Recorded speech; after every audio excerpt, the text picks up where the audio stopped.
उद्देश्यआनो जाहैबाय दा निउस हगारनाय सारमोननिसिम धन्यबाद जासिग्रोबाय। आंनि बुंनांगौआनो बेनो, आंनि हिन्जावा न'आव गैया। आं दा हिन्जावखौ नागिरबाय दङ। बे हिन्जावा आंना बबाव दंहैयो दा आं मिन्थिया आरो। दा हिन्जावखौ आं मोननो थाखाय माने आं बे निउस हगारग्रा सारमोनखौ लेंहरनाय जादों। सानबेसे जाखो ओरैनो न' गैयिया? सानबेसे सुनिबाराव ओंखारलांदों बिसोरो। आंबो न'आव गैयामोन, आंबो बेंगालरावसो दंहैयोमोन। आङो देवबारावसो सफैदों। बिसोरो सानसे सिगां जानानै न'निफ्राय खारलांदों आरो। हिन्जावजों फन रायलायबाय थायोमोन ना? फनाथ' आंजों बिदिनो मोजाङैनो रायलायबाय थायोमोन।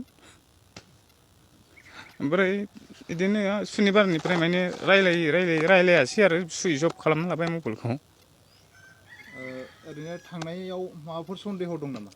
थांनायाव सन्देहआ आंना ओरैबायदि जाहैदों, जेनेबा फैसा एसे दाहार होनांगौमोन नालाय, दाहारखौ आंबो फैसाखौ हरगासिनो 35,000 40,000सो जाबायमोन।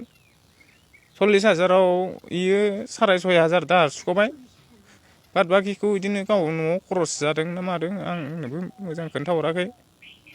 आं दा जेनेबा आरो लननिबो फैसा मोनदों इयो 25,000। आं बेखौ बुंहरदोंमोन आरो, अमा मासे फिना लालै बिमा, न'आव जेबो गैया, अमा फिबा एसे फैसाफोर फैगोन खोमा, दाहारफोर सुख'लाबायनो हागोनदां होननानै बुंहरदोंमोन आङो। नांलायलायनायफोर जादोंमोन नामा? नांलायनाया बिदिनो आं दाहार सुख'यैयाव फंनैसो बुंहरदों हिन्जावखौ। दाहारबो सुख'वा, माबो सुख'वा, मा खालामनो सानदों नोङो बिमा होननानै बुंहरनाय जादों आरो आङो। ओरैनो गथ' गथाय साबेसेसो दङ? आंना गथ'फ्रा 3 दङ। सासे फिसाजो, 2 फिसाला। फिसाजो देरसिनखौ लानानै थांफादों आरो, लेखा फरायबाय थादोंसै गथ'आ। क्लास 9आव फरायफुनाय गथ'। आरो नै देग्लाय फरिखा सफैथारबाय, नै 8 थारिखआवनो। आं खामानिफोर मावहैदोंबाबो बा बहाबा गिनानै थाखोमाहैदोंबाबो माने आं फैफिनजानो लुगैयो आरो बिमाखौ। जेनेबा दायो बिथाङा न'निफ्राय थांबाय, बे न'निफ्राय थांनायाव न'निफ्राय खारनायल' सन्देह दं ना बेबायदि सोरजोंबा बेबायदि मोजां मोनलायना खारनायनि सन्देह दं होननानै नोंथाङा सानो?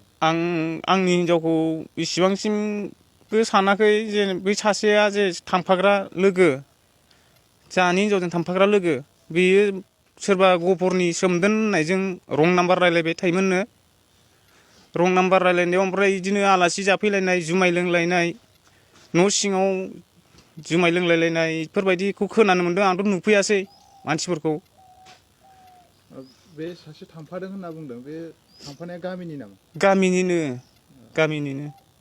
बेहाबो गथ'फोर 3 दङ, फिसाजो सासे बिलाइबाय, फिसाला दा 2 दङ आरो। फिसाला 2 दंबायो आबो।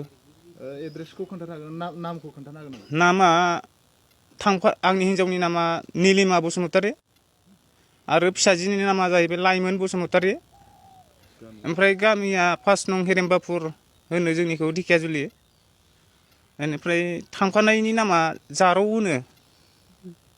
माने आंनि हिन्जावा जेरावबो थांफेरखायामोन आरो थांफेरनोबो रोङा। आं खोनानायाव बिनानावा फन हरनायाव बुंहरदों इयो, आं गुवाहाटि सफैबाय, रुम भारा लाबाय, जानाय लोंनाय गैया, जि जोम गैया होनहरदों गावनो बिनानावनि सिगाङाव। आंबो दंहैयो बिनानावनि खाथियावनो। आं खोनासंबाय थादों। ओमफ्राय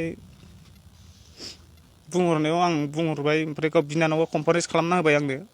बिनानाव कनफारेन्स खालामना होनायाव आं बुंहरबाय, रानि बिमा नों बहा दङ खोन्थाहर, आं नांगौबा थांनानै जि जोमबाबो लांनोसै, देबसि देबला नांगौबा लांनोसै, मावनोबा इयावनो मास मोननैसो मावदो, मावाबाबो रानिखौ स्कुलाव फैहोनो थाखाय आं लाना फैगोन दे, नङाबा आं माइरंफोरखौ आप डाउन खालामबाय थागोन, जानाय लोंनाय खरस हैगोन, बिदि होननाबो बुंबाय आङो।